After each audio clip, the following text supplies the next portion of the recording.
أعوذ بالله السميع العليم من الشيطان الرجيم من همزه ونفخه ونفثه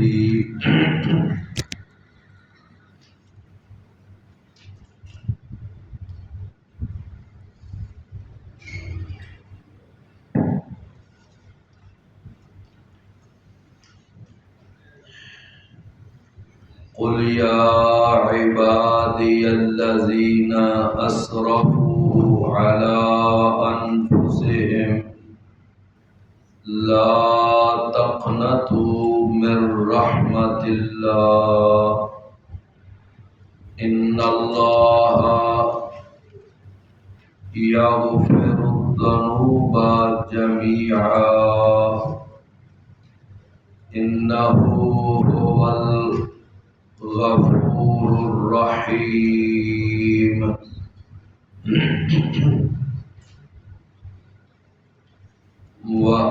وأنيبوا إلى ربكم وأسلموا له من قبل أن يأتيكم العذاب ثم لا تنصرون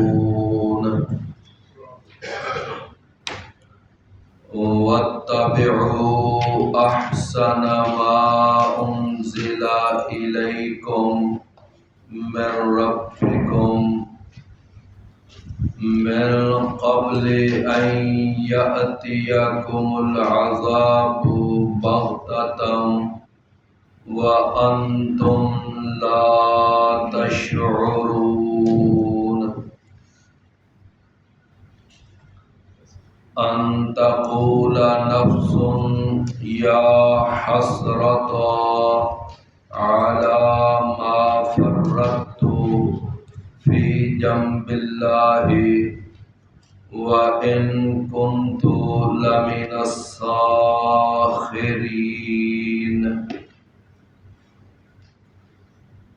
قل یا عبادی فرما دیجئے اے نبی کریم صلی اللہ علیہ وسلم یا عبادی اے میرے بندو الذین اسرفوا علی انفسہم کہ جنہوں نے زیادتی کر لی ہے اپنی جانوں پر لا تقنطوا من رحمت اللہ نہ تم نا امید ہو اللہ کی رحمت سے ان اللہ یغفر الذنوب جمیعا بے شک اللہ تعالی بخش دیتا ہے گناہوں کو سب کے سب گناہوں کو انہ هو الغفور الرحیم بے شک وہ اللہ تعالی وہی سب سے زیادہ بخشنے والا نہایت رحم کرنے والا ہے وَأَنِيبُوا إِلَىٰ رَبِّكُمْ اور تم پلٹ آؤ اپنے رب کی طرف وَأَسْلِمُوا لَهُ اور تم مطیع ہو جاؤ اس کے لیے من قبل ان یأتیکم العذاب اس سے پہلے کہ آ جائے تمہارے پاس عذاب ثم لا تنصرون پھر تم نہیں مدد کیے جاؤ گے۔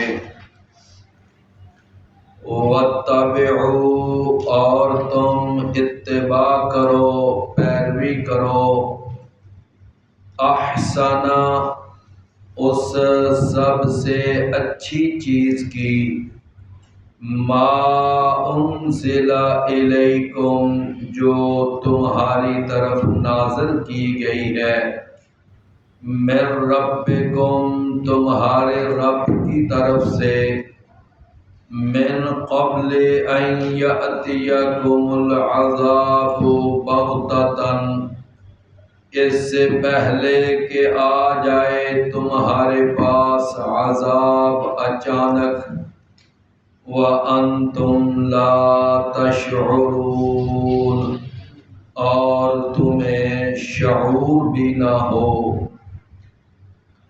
أَن تَقُولَ نَفْسٌ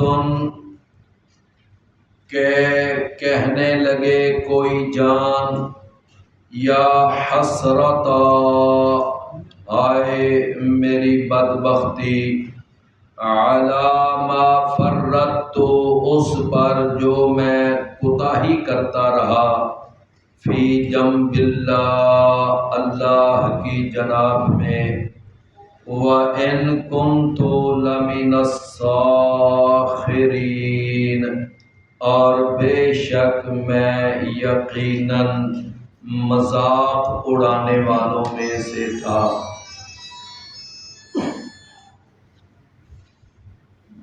پیارے بھائیوں، یہ جو آج ہم نے آیات ترجمہ کے ساتھ پڑھی ہے، سب سے پہلے تو ہم ان آیات کا شان نزول آپ احباب کے سامنے بیان کریں گے۔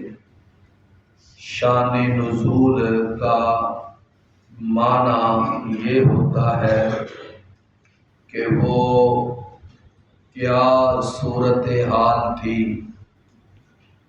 کیا مناسبت تھی کہ جس وجہ سے اللہ تعالیٰ نے یہ آیات بینات اللہ نے اتاری تھی۔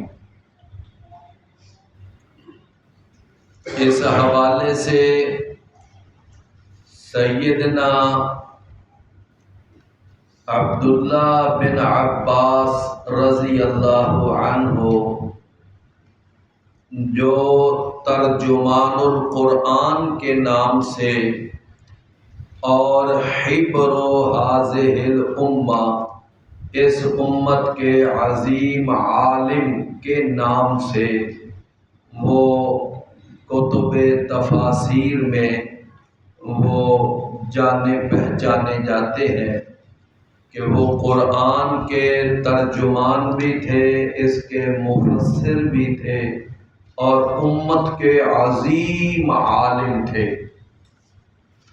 اور اپنے وقت میں ساری اسلامی مملکت کے وہ مفتی اعظم بھی تھے۔ سیدنا عبداللہ بن عباس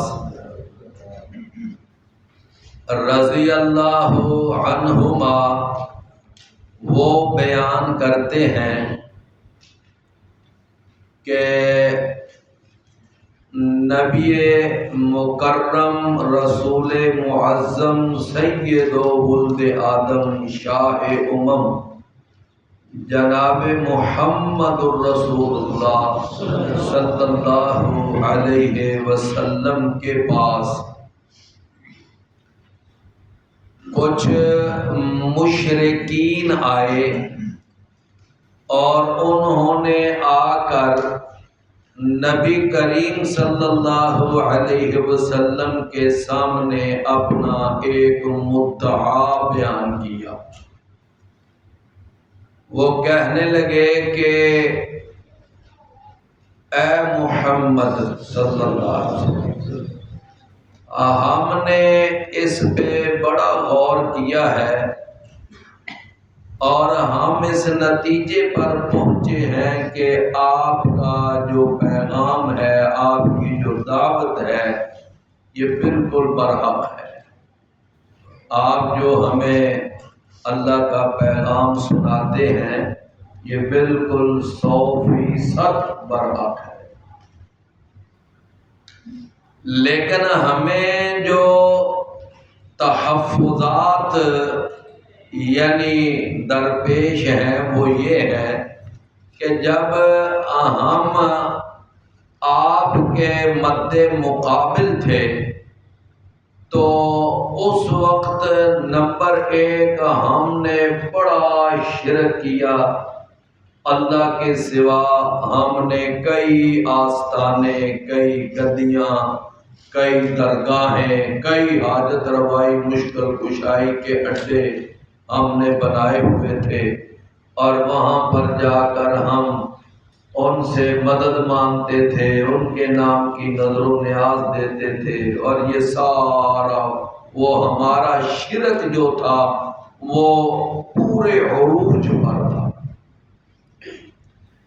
اور دوسری بات یہ ہے کہ ہم نے دور جاہلیت میں قتل بھی بڑے کیے، بڑے قتل کیے، یہاں تک کہ وہ اتنے یعنی کہہ لیں کہ وہ پتھر دل انسان تھے کہ اپنی بچیوں کو زندہ درگور کرتے تھے۔ اور تیسری بات یہ ہے کہ ہم نے زنا بھی بڑے کیے ہیں، بدکاریاں بھی کی ہیں، اور پھر چوتھا ایک مسئلہ یہ ہے کہ ہم نے آپ کو ایذا اور اذیت پہنچانے میں بھی کوئی کمی نہیں کی، یعنی آپ کو تکلیف پہنچانے کا جو بھی حربہ تھا ہم نے وہ بھی استعمال کی۔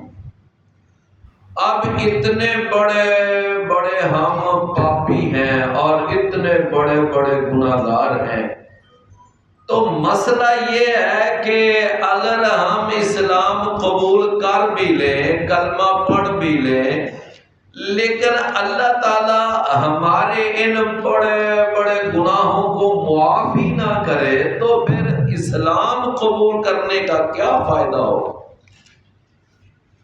تو ہم آپ کے پاس یہ بات لے کر آئے ہیں کہ کیا ہم جیسے گناہگاروں کو اور ہم جیسے پاپیوں کو بھی اللہ تعالیٰ کیا اسلام قبول کرنے کی وجہ سے معاف کر دے گا؟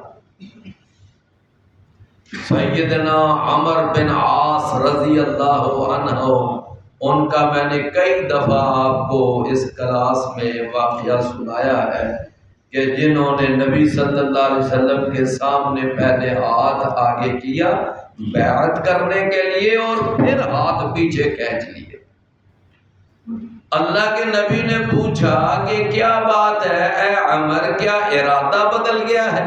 کہا نہیں، ارادہ نہیں بدلا، میں بیعت کرنے سے پہلے یہ تسلی کرنا چاہتا ہوں کہ میں تو آپ کے خلاف ہر محاذ پر کفر کا پرچم بلند کرتا رہا، کیا میرے جیسے اس پاپی انسان کو بھی اللہ اسلام قبول کرنے کی وجہ سے معاف کر دے گا؟ اگر معاف کر دے گا تو پھر تو میں کلمہ پڑھتا ہوں۔ رسول اللہ صلی اللہ علیہ وسلم نے فرمایا کہ اے عمر، کیا تو اس بات کو نہیں جانتا کہ یہ اسلام قبول کرنے سے پہلا سارا کھاتا اللہ کلیئر کر دیتا ہے، اور ہجرت کرنے سے بھی اللہ پچھلے سارے گناہ معاف کر دیتا ہے، اور حج مبرور کے ساتھ بھی اللہ تعالیٰ پچھلا کھاتا صاف کر دیتا ہے۔ اچھا، اب وہ جو مشرکین آئے نا تو نبی کریم صلی اللہ علیہ وسلم کے سامنے جب انہوں نے اپنا یہ مسئلہ پیش کیا، رسول اللہ صلی اللہ علیہ وسلم نے نہ ابھی ان کو کوئی جواب نہیں دیا، آپ خاموش ہیں۔ اللہ کی طرف سے قرآن کی 2 آیتیں اس موقع پر نازل ہوئی۔ کتنی آیتیں؟ نمبر 1 سورہ الفرقان کے آخری رکوع کی آیات، والذین لا يدعون مع اللہ الہا آخر ولا يقتلون النفس التي حرم الله الا بالحق ولا يزنون. اچھا اس کے بعد آگے کیا فرمایا؟ فرمایا ہاں جس نے بڑے بڑے شرک بھی کیے ہیں، بڑے بڑے قتل بھی کیے ہیں، بڑی بدکاریاں بھی کی ہیں، لیکن اگر وہ توبہ کر لیتے ہیں تو اللہ ان سب کو معاف کر دے. یہ سورہ الفرقان کی آیت. اور دوسری اس موقع پر جو آیت نازل ہوئی وہ یہ آیت ہے جو ہم آج پڑھ رہے ہیں، قُلْ يَا عِبَادِيَ الَّذِينَ أَسْرَفُوا عَلَىٰ أَنفُسِهِمْ لَا تَقْنَطُوا مِن رَحْمَتِ اللَّهِ. فرمایا کہ اے میرے بندو، تم جنہوں نے اپنے آپ پر زیادتیاں کر لی ہیں، گناہ کیے ہیں، تو تم میری رحمت سے نا امید نہ ہونا، میری رحمت سے نا امید نہ ہونا. اللہ اکبر. تو یہ جو میں نے آپ کو بیان کیا یہ ہے اس آیت کا شان نزول. یعنی مشرکین نے آ کر سوال کیا کہ کیا ہم جیسے گناہگاروں کو اور ہم جیسے بڑے بڑے اکابر مجرمین کو اور ہم جیسے پاپیوں کو بھی اللہ تعالیٰ معاف کر دے گا؟ تو اللہ نے یہ آیت اتاری کیوں نہیں؟ تم توبہ کرو صدق دل سے، میں تمہارے سارے گناہ معاف کروں، میں تمہارے سارے گناہ. سیدنا ابو سعید الخدری رضی اللہ عنہ، سیدنا ابو سعید الخدری رضی اللہ عنہ وہ بیان کرتے ہیں کہ ایک دفعہ نبی کریم صلی اللہ علیہ وسلم نے نا ہمیں پہلی امتوں میں سے ایک شخص کا واقعہ بیان کیا، پہلی امتوں میں. فرمایا ایک آدمی تھا تو اس نے اس کو نا قتل کرنے کا ایک سمجھ لے بڑا ایک معاملہ تھا. بس ذرا سا تیش آیا، غصہ آیا، فوراً بندہ اڑا دیا. قتل کرنا اس کے لیے کوئی مسئلہ نہیں. تو کرتے کرتے بالآخر اس نے 99 قتل کر دیے. 90 اور 9 99 بندے اس نے قتل کر. جب 99 بندے قتل کر چکا نا تو اس کے بعد پھر اس کے دل میں نا خیال آیا کہ اب مجھے یہ گناہوں والی زندگی ترک کر دینی چاہیے اور مجھے اپنی اصلاح کرنی چاہیے، مجھے صحیح ٹریک پر اپنے آپ کو لانا چاہیے. تو چنانچہ اس کے دل میں یہ خیال آیا تو اس نے نا وہاں کے لوگوں سے پوچھا، بھائی یہ جو علاقہ ہے اس علاقے میں سب سے بڑا عالم کون ہے؟ تو لوگوں نے بتایا کہ وہ فلاں جو ایک چرچ ہے نا، اس چرچ کے اندر جو راہب بیٹھا ہوا ہے تو وہ راہب اس علاقے کا سب سے بڑا عالم. راہب کا معنی کیا؟ یعنی صوفی ٹائپ، سمجھے نا. اچھا اب وہ اس کے پاس چلا گیا، جا کر اس نے کہا کہ میں نے 99 بندے قتل کیے ہیں، کیا میرے لیے کوئی توبہ کی گنجائش ہے؟ تو وہ جو راہب تھا نا وہ اصل میں کوئی پختہ عالم نہیں تھا، وہ کوئی پختہ عالم، میری بات سمجھ رہے ہیں نا؟ نیم حکیم خطرہ جان اور نیم ملا خطرہ ایمان. اب وہ ایک پختہ عالم نہیں تھا، اس نے بس ایسے ہی وہ بغیر ریسرچ کے بغیر تحقیق کے اس نے ایک بات بتا دی. اس نے کہا نا نا نا تیرے لیے کوئی توبہ نہیں ہے، 99 بندے قتل کر کے اور اب بھی توبہ تلاش کر رہے. اللہ اکبر. ہمارے ہاں دیکھ لیں کیسی کیسی لوگوں نے مثالیں بنائی ہوئی ہیں، 100 چوہے کھا کے بلی ہاں چنوچے. یہ بالکل اسی طرح کی ملتی جلتی مثالیں، یعنی مثال اس کی یہ ہے کہ کئی یہ گناہ کرتا رہا، کیا کیا کرتا رہا، اب جناب حج پہ جا۔ اور میرے بھائیوں، وہ 99 بندوں کا قاتل، اور اس کے دل میں جب توبہ کا خیال آیا تو اس نے کہا نہ تیرے لیے کوئی توبہ نہیں۔ تو وہ بس نا امیدی کی وجہ سے، توجہ سے سن رہے ہیں نا، نا امیدی کی وجہ سے مشتعل ہو کر اس نے اس کو بھی اڑا دیا، اس کو بھی قتل کر دیا۔ میں نے کیا لفظ بولا ہے؟ نا امیدی کی وجہ سے مشتعل ہو کر، میرے لیے تو پھر اب امید ہی کوئی نہیں نا بخشش بھی، تو بس ٹھیک ہے میں اس کو بھی اڑا دیتا ہوں، میری سینچری بھی پوری ہو جائے، 100 پورے ہو جائیں۔ اب جب 100 اس نے مکمل کر لیے نا، پھر کچھ دیر کے بعد پھر دیکھیں نا، یہ اللہ کی طرف سے ایک توفیق بھی ہے، سمجھ آئی نا؟ تو اب اس کے دل میں پھر ایک اٹھان اٹھی، پھر ایک سوچ پیدا ہوئی کہ شاید میرے لیے کوئی نہ کوئی، اب میں کسی اور سے رابطہ کروں۔ پھر اس نے کسی سے پوچھا کہ بھائی اس علاقے کا کوئی بہت بڑا عالم بتاؤ، تو انہوں نے کہا ہاں وہ ایک فلاں عالم ہے، وہ بڑا اچھا عالم ہے، تو جاؤ اس سے جا کر بات کرو۔ تو وہ واقعتاً صحیح عالم تھا، پختہ عالم تھا، اور اپنے علم میں مضبوط تھا، جس نے صحیح علم حاصل کیا ہوا تھا۔ تو وہ اس کے پاس گیا اور اس نے جا کر اپنا مسئلہ پیش کیا۔ تو اس نے کہا کیوں نہیں، اگرچہ تو 100 بندوں کا قاتل ہے، لیکن تیرے اور تیری توبہ کے درمیان کون حائل ہو سکتا ہے؟ تو توبہ کر، اللہ تجھے معاف کر دے، لیکن توبہ کر۔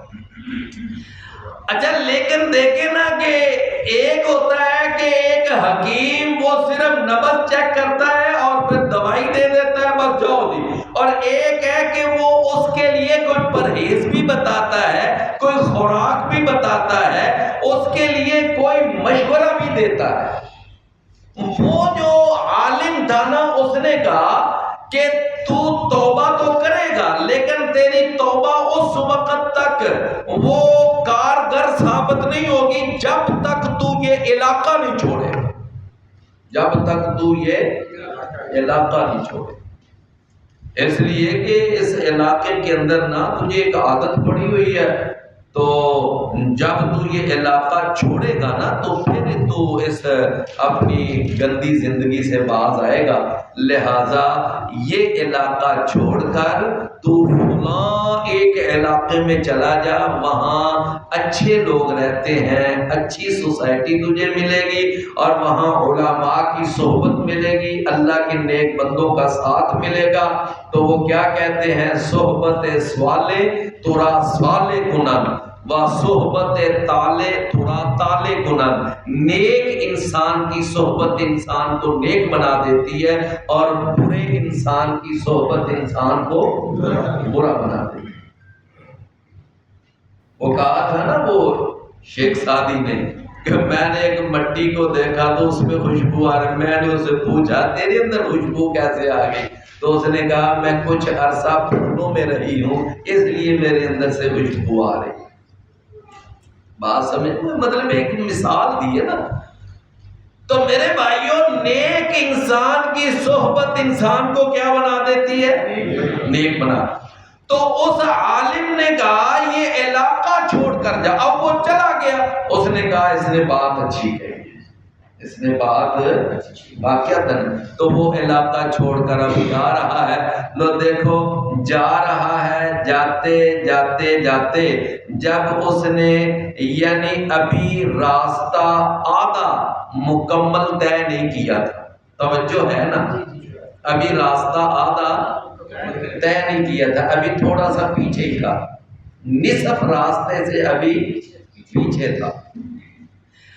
اچھا اب وہ جس سرزمین کی طرف جا رہا ہے نا، اس کا فاصلہ زیادہ ہے، پیچھے جو طے کر کے آیا ہے اس کا فاصلہ ابھی کم ہے۔ تو جب راستے میں اس کی موت آ گئی تو وہاں پر رحمت کے فرشتے بھی آ گئے اور عذاب کے فرشتے بھی آ گئے، فرشتے کہنے لگے کہ ہم اس کو ساتھ لے کر جائیں گے، چونکہ یہ چلتا چلتا توبہ کی سرزمین کی طرف جا رہا تھا اور اس نے اپنے گناہوں سے توبہ کر لی تھی، اب یہ نیک لوگوں کی سرزمین کی طرف جا رہا تھا، تو اس لیے یہ اللہ کی رحمت کا حقدار ہے۔ وہ عذاب والے فرشتے کہنے لگے نہیں، ابھی یہ دیکھو نا، یہ ابھی فاصلہ طے کر کے آیا تھا، ابھی گناہوں والی سرزمین کی طرف ہے۔ اب اس نے ان کی آپس میں تکرار ہو گئی، اللہ نے نا ایک اور فرشتہ ان کے پاس ثالث بنا کر بھیج دیا۔ کیا بنا کے؟ ثالث، سمجھتے ہیں نا، ثالث بنا کر ایک اور فرشتہ۔ اس نے کہا کہ مجھے اگر تم اجازت دو تو میں تمہارا فیصلہ کروں؟ انہوں نے ہاں ٹھیک ہے۔ انہوں نے کہا کہ میں پھر یہ فیصلہ کرتا ہوں کہ دونوں زمینیں ماپ لو، دونوں، جہاں سے آ رہا تھا وہ زمین اور آگے جہاں جا رہا تھا وہ زمین، دونوں ماپ لو، ان میں سے وہ جس زمین کے زیادہ قریب ہوا تو وہ والے فرشتے اس کو اپنے ساتھ لے لیں۔ لو میرے بھائیوں، اب حدیث میں آتا ہے، میں نے پہلے بتایا نا کہ ابھی وہ زمین کا جو فاصلہ طے کر کے آیا تھا وہ کیا تھا؟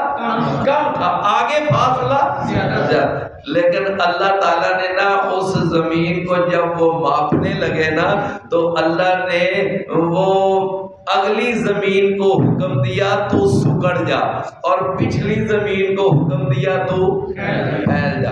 جب ماپا گیا تو اگلی زمین جو تھی نا وہ قدرے کم ہو گئی، کتنی کم ہوگی؟ صرف ایک بالشت۔ اللہ اکبر، کتنی؟ صرف ایک بالشت، یعنی ایک بالشت جو تھا وہ اس اپنی منزل کے زیادہ قریب یعنی کہ تھا، تو بس اسی وقت اس فرشتے ثالث نے فیصلہ کر دیا، اس نے کہا اسے رحمت والے فرشتے لے کے گئے۔ کیوں بھی میرے بھائی بات سمجھ لیں، کتنے بندوں کا قاتل تھا؟ 100 بندوں کا قاتل۔ فرمایا کہ یہ جو توبہ ہے یہ اتنا کارگر، یہ نسخہ ہے اور یہ ایسا صابن ہے کہ یہ سارے پچھلے زندگی کے گناہ دھو دیتا ہے، ایسا کمال کا صابن۔ فرمایا یا عبادی، اے میرے بندو، الذین اسرفوا علی انفسہم، کہ جنہوں نے زیادتی کر لی ہوئی ہے اپنی جانوں پر۔ اپنی جانوں پر کیا کر لی ہوئی ہے؟ زیادتی کر لی۔ اچھا بھئی، یہ آپ نے بات سمجھ لی نا۔ نمبر 1 میں نے آپ کو بتایا کہ اس آیت کا شان نزول کیا تھا، یہ بات ایک بیان ہو چکی۔ نمبر 2 پھر میں نے ایک بطور مثال آپ کو واقعہ سنایا کہ 100 بندے کا قاتل بھی ہو لیکن توبہ کر لے تو اللہ اس کو بھی معاف کر دے، اس کو بھی اللہ معاف کر دے۔ یہ میں نے ایک اس کے لیے واقعہ پوچھا۔ اچھا، یہاں پر نا بعض مفسرین نے نا ایک یہاں بات بیان کی ہے، لیکن وہ بڑے غور سے اگر آپ سنیں گے تو بات سمجھ آئے گی۔ وہ بات یہ ہے کہ یعنی ان آیات کا یہاں پر پچھلی آیات کے ساتھ ربط کیا ہے؟ ان آیات کا پچھلی آیات کے ساتھ ربط کیا ہے؟ یہ ذرا ربط سمجھنا۔ ربط اس کا یہ بیان کرتے ہیں کہ جو سورت میں پچھلا سارا مضمون گزرا ہے نا، اس مضمون میں، ان آیات میں اللہ تعالیٰ نے نا زیادہ تر مشرکین کو ان کے شرک کے اوپر اللہ تعالیٰ نے زیادہ تر ڈرایا ہے کہ تم نے شرک کیا، تمہیں یہ سزا، تمہیں یہ سزا، تمہیں یہ سزا۔ پچھلے مضامین میں زیادہ تر ان کو ان کے شرکیہ اعمال سے اور ان کی دیگر ان کی نافرمانیوں کی وجہ سے ان کو کیا کیا گیا ہے؟ ڈرایا گیا ہے۔ اچھا، اب یہ ایک اصول ہے، یہ ضابطہ ہے کہ جب خوف یا جب ڈراوا یہ حد سے بڑھ جاتا ہے تو وہ پھر مایوسی پیدا کرتا ہے۔ وہ کیا کرتا ہے؟ مایوسی پیدا کرتا ہے۔ جب خوف حد سے بڑھ جاتا ہے تو وہ کیا کرتا ہے؟ وہ پھر مایوسی پیدا کرتا ہے۔ بندہ پھر یعنی نا امید ہو کے بیٹھ جاتا ہے، اچھا اب پھر میرے لیے مغفرت ہے ہی نہیں، میرے لیے بخشش ہے ہی نہیں، وہ پھر یعنی ایک مایوس نا امید ہو جاتا ہے۔ تو یہ جو کیفیت ہے نا مایوسی والی، یہ بڑی خطرناک کیفیت ہے۔ تو انسان پھر اللہ کے قریب ہی نہیں آتا۔ جب خوف کیا ہو جاتا ہے؟ حد سے بڑھ جاتا ہے۔ میری بات سمجھے نا؟ رابطے جب حد سے بڑھ جائیں تو غم ملتے ہیں، ہم اسی لیے لوگوں سے کم ملتے ہیں۔ اچھا، اس کے بعد اگلی بات یہ ہے کہ دوسرا مسئلہ یہ ہے کہ جب بشارت کا معنی کیا ہوتا ہے؟ خوشخبری، یعنی خوش کرنے والی باتیں۔ اچھا، اب اگر بشارت ہی بشارت ہو، بشارت بھی اگر حد سے بڑھ جائے تو پھر انسان اپنے کفر اور شرک اور اپنی بد عملی پر دلیر ہو جاتا ہے۔ نہیں سمجھ آئی بات کی؟ جب خوف حد سے بڑھ جائے تو نتیجہ کیا نکلتا ہے؟ مایوسی، نا امیدی۔ اور جب بشارت اور خوشخبری وہ حد سے بڑھ جائے تو نتیجہ گناہوں پہ دلیر ہو جانا۔ کوئی بات نہیں، جیسے آج کل کئی لوگ بس جی اللہ بڑا بخشن والا ہے، اللہ بڑا بخشن والا ہے، اور ساڈے جان بھی اللہ نے بس بھیج ہی دینا جنت سے، ریڑھ دیا رڑ دیا سا ٹوٹ جانا جنت۔ نماز چاہے ایک نہیں پڑھنی، روزہ ایک نہیں رکھنا، گناہوں سے بچنا نہیں، سارا دن تاش اور ساری زندگی وہ جناب سود کھاتے ہوئے گزر رہی ہے، لیکن امیدیں کیا ہے؟ اور بس ساڈے جا بندیاں نوں نا اللہ نے بھیج دینا جنت۔ ایک یہ مصیبت۔ تو میرے بھائیوں، اللہ تعالیٰ نے نا قرآن کے اندر اس وجہ سے اگر کہیں انذار والا مضمون آتا ہے تو اللہ پھر ساتھ یعنی کوئی ایسا مضمون بھی لے آتا ہے جس میں کوئی نوید مسرت ہوتی ہے، جس میں کوئی خوشخبری والا پہلو ہوتا ہے، جس میں کوئی نہ کوئی امید دلا دی جاتی ہے، نہ کہ صرف ڈرنا ہی نہیں ہے، اللہ کے ہاں رحمت بھی ہے، اللہ کے ہاں بخشش بھی ہے۔ لو پیچھے سارا مضمون آ گیا خوف والا، تو اللہ نے اس مقام پر آ کر حوصلہ بڑھا دیا کہ اے میرے بندو، اپنی رحمت سے نا امید نہ ہونا، تم جتنے بھی گناہ کر چکے ہو اللہ تمہیں بخش دے۔ آگئی نا بات کہ پہلے خوف والے مضمون کے بعد آگے کیا مضمون آ گیا؟ خوشخبری بات، یہ بات۔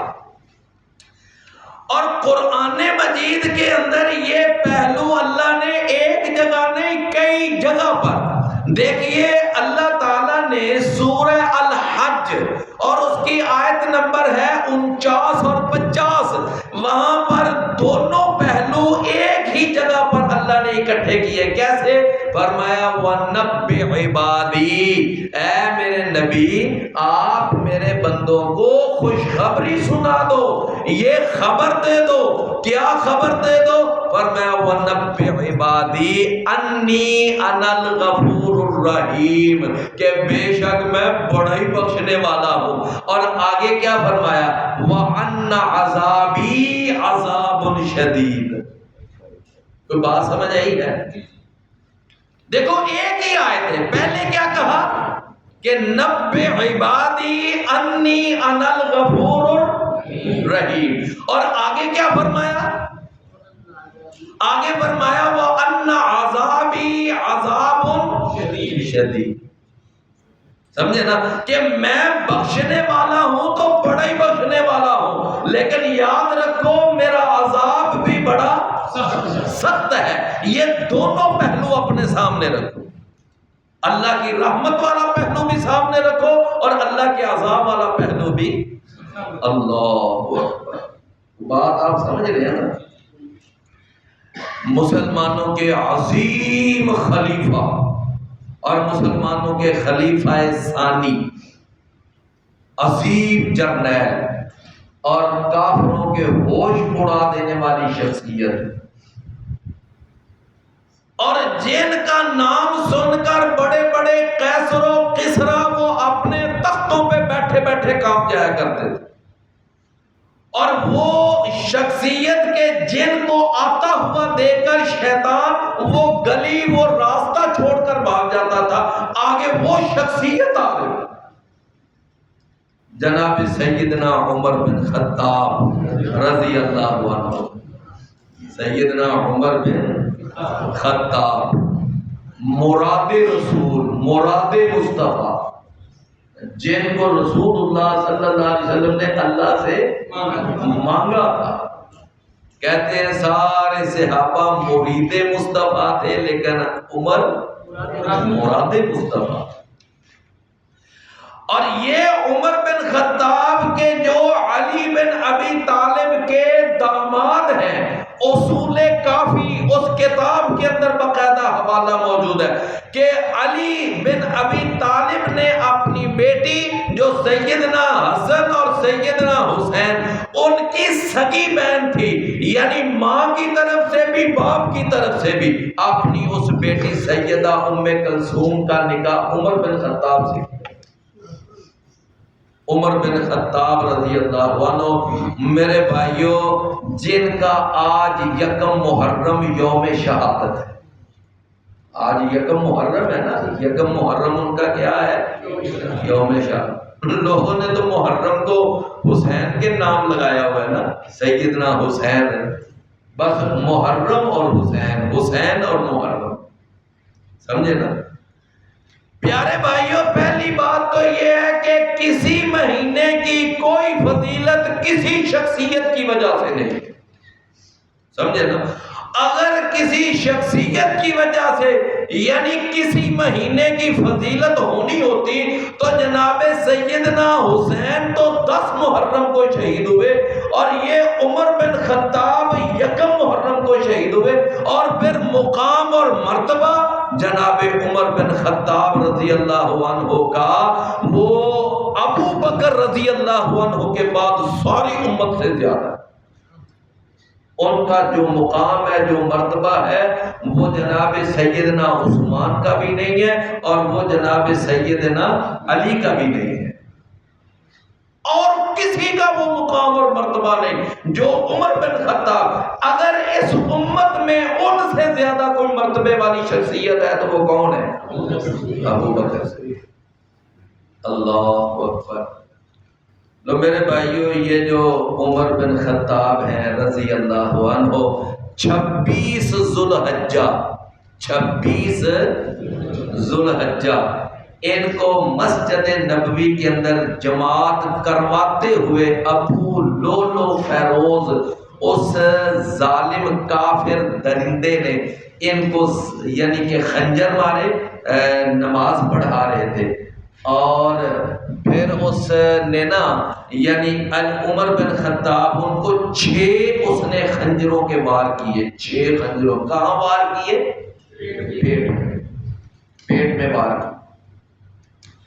سیدنا عمر وہاں پر یعنی کہ گر گئے، اور عبد الرحمن بن عوف انہوں نے نماز مکمل کروائی، اور وہ جو فیروز ابو لؤلؤ فیروز تھا نا، وہ ظالم درندہ، پھر اس نے وہاں سے جب بھاگنے کی کوشش کی، کئی نمازیوں نے اس کو آگے سے پکڑنا چاہا، اور اس نے 13 مزید آدمیوں کو زخمی کیا، اور ان 13 میں سے 7 شہید ہو گئے.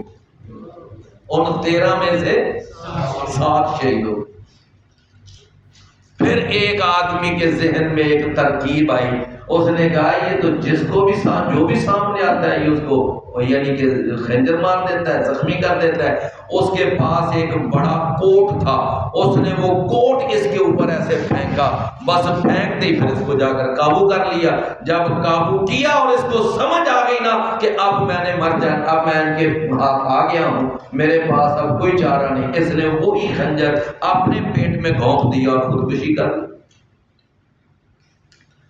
تو میرے بھائیوں، عمر بن خطاب رضی اللہ عنہ زخمی کس تاریخ کو ہوئے؟ 26 ذوالحجہ۔ پھر آگے 3 دن یا 4 دن وہ زخمی رہے، جو بھی ان کو کوئی چیز پلائی جاتی، وہ انتڑیاں کٹ چکی تھیں، وہ باہر نکل جاتی اور ان کے روح بصحت ہونے کا کوئی امکان نہیں تھا۔ تو انہوں نے اپنے بیٹے کو بھیجا کہ جاؤ اماں جی سیدہ عائشہ سے جا کر پوچھو کہ وہ جو کمرہ ہے نا جس میں محمد کریم صلی اللہ علیہ وسلم دفن ہے اور وہاں ابو بکر وہ دفن ہے، تو جا کر ان سے پوچھو میں اپنے 2 ساتھیوں کے ساتھ دفن ہونا چاہتا ہوں، تو اگر وہ اجازت دے دے تو مجھے وہاں دفن۔ تو وہ گئے، جا کر انہوں نے پتہ کیا کہا، جا کر کہتے ہیں کہ امیر المؤمنین عمر بن خطاب کا پیغام ہے کہ میں اس کمرے میں دفن ہونے کی خواہش رکھتا ہوں، تو آپ کی طرف سے اجازت ہے؟ تو اماں جی سیدہ عائشہ فرماتی ہیں کہ جا کر ان کو کہہ دو کہ میں ویسے اس جگہ کو میں نے اپنے لیے رکھا ہوا تھا کہ میں یہاں پر دفن ہوں گی، لیکن میں اپنی ذات پر عمر بن خطاب کو ترجیح دیتی ہوں، ان کی خدمات کی وجہ سے، ان کی اسلام کے ساتھ محبت کی وجہ سے میں ان کو کیا کرتی ہوں؟ ترجیح دیتی ہوں۔ اچھا، عمر بن خطاب رضی اللہ عنہ کا دیکھو مزاج کیسا ہے۔ جب عبداللہ بن عمر آئے نا پیغام لے کر، تو اب عمر بن خطاب سے تو بیٹھے ہی نہیں جا رہا تھا، اتنی کمزوری اور اتنے زخمی، تو کہنے لگے تھوڑا سا سہارا دے کر مجھے بٹھاؤ۔ جب عبداللہ بن عمر سامنے نظر آئے نا تو انہوں نے دور سے کہہ دیا کہ امیر المومنین خوش ہو جائے، اماں جی نے نا آپ کے لیے اجازت دے دی۔ سیدنا عمر بن خطاب کہتے ہیں الحمدللہ، میرے لیے یہ بڑی خوشی کی بات ہے کہ میں اپنے ان 2 ساتھیوں کے ساتھ دفن کیا جاؤں گا، بڑی خوشی کی بات ہے۔ اچھا، پھر جس وقت نا وہ کہنے لگے دیکھ عبداللہ میری بات غور سے سننا، اب ہو سکتا ہے انہوں نے نا وہ ایک امیر المومنین کے لفظ کی وجہ سے، اس کی مرغوبیت کی وجہ سے اجازت دی ہو، تو جس وقت میں فوت ہو جاؤں، میں دنیا سے رخصت ہو جاؤں اور مجھے نہلا کر کفن پہنا کر جنازہ پڑھا کر جب مجھے دفن کرنے لگنا نا، تو ایک دفعہ میری میت باہر رکھنا اور پھر ایک دفعہ اماں جی سے جا کر اجازت لینا، اور اب جب اجازت لینا تو اب تم نے مجھے وہاں امیر المومنین نہیں کہنا، اب کہنا عمر بن خطاب کے لیے تدفین کی اجازت ہے تو ہم دفن کرتے ہیں، ورنہ مجھے مسلمانوں کے عام قبرستان میں دفن کر دو۔ دیکھو کیا مزاج ہے کہ ایک ذرا جتنا بھی جبر نہیں۔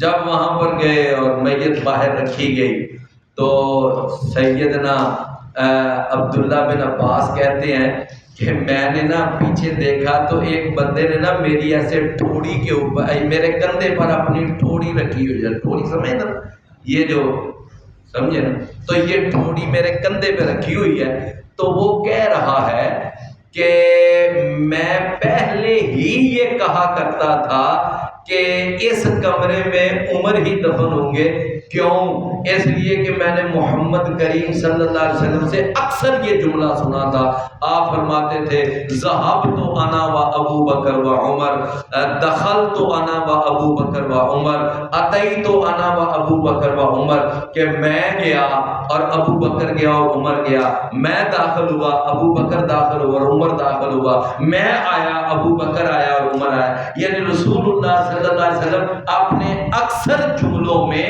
اپنے ساتھ ابو بکر اور عمر کو شامل کیا کرتے تھے، تو مجھے پہلے ہی اس بات کا یقین تھا کہ اللہ عمر کو بھی اپنے 2 ساتھیوں کے ساتھ ضرور جمع کرے۔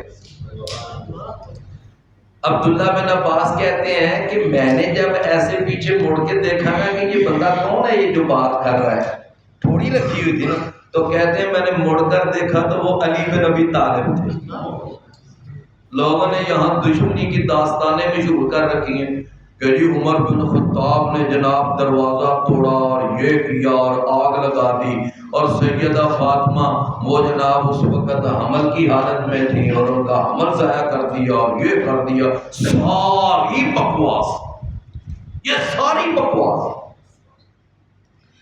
تو میں عرض یہ کر رہا تھا کہ دیکھو یہ عمر بن خطاب رضی اللہ عنہ، تو یہ عمر بن خطاب پتہ کیا کہتے ہیں؟ کہتے ہیں کہ اتنا عظیم انسان اور اسلام کے لیے اتنی عظیم خدمات، جن کے بارے میں رسول اللہ نے فرمایا میرے بعد اگر کسی نے نبی ہونا ہوتا تو عمر ہوتا، اور پھر جن کا محل خود نبی صلی اللہ علیہ وسلم اپنی آنکھوں سے معراج کے موقع پر جنت میں دیکھ لو، اس کے باوجود پتہ کیفیت کیا ہے؟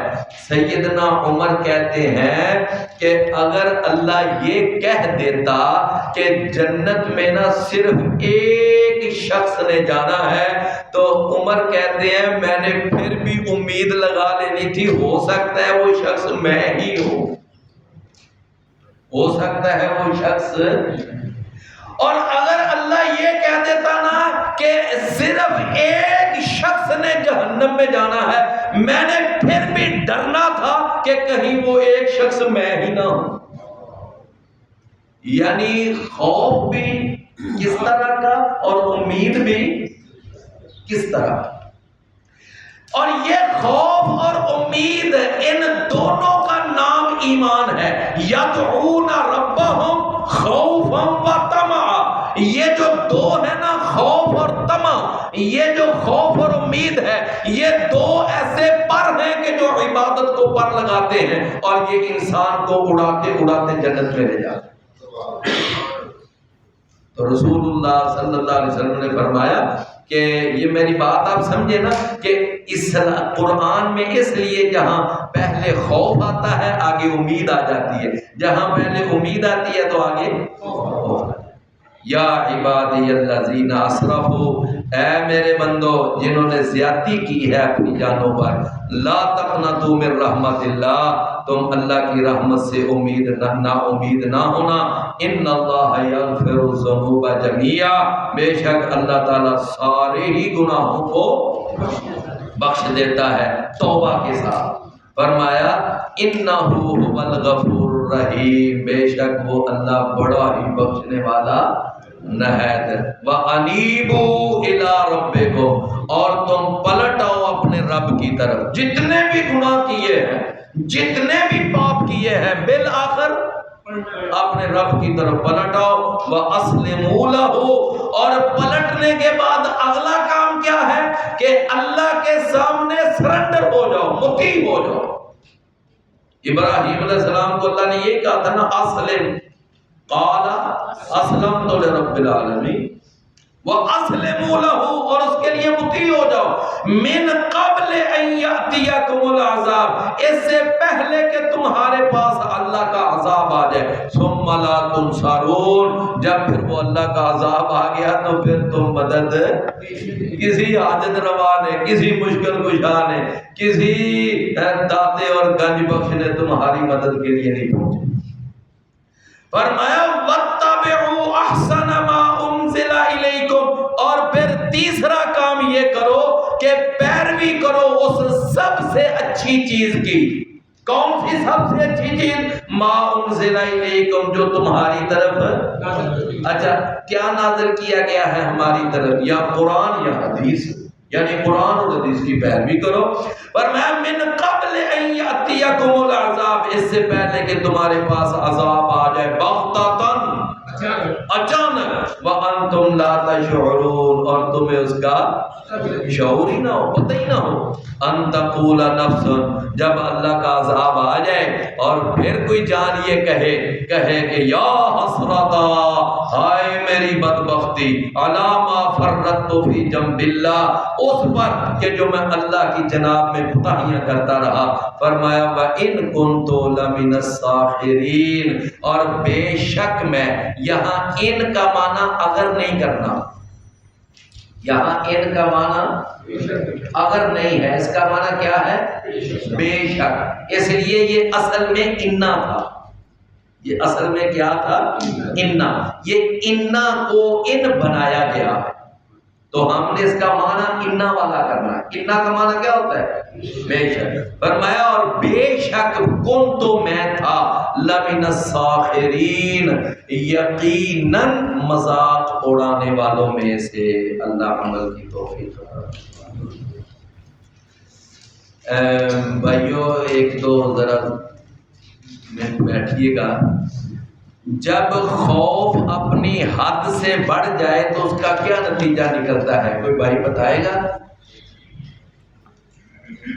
جی ماشاءاللہ، یہ بچہ دیکھیں، مایوسی زندہ باد۔ اچھا، اللہ تعالی نے ڈرانے کے ساتھ ساتھ بشارت کا سلسلہ کیوں رکھا ہے؟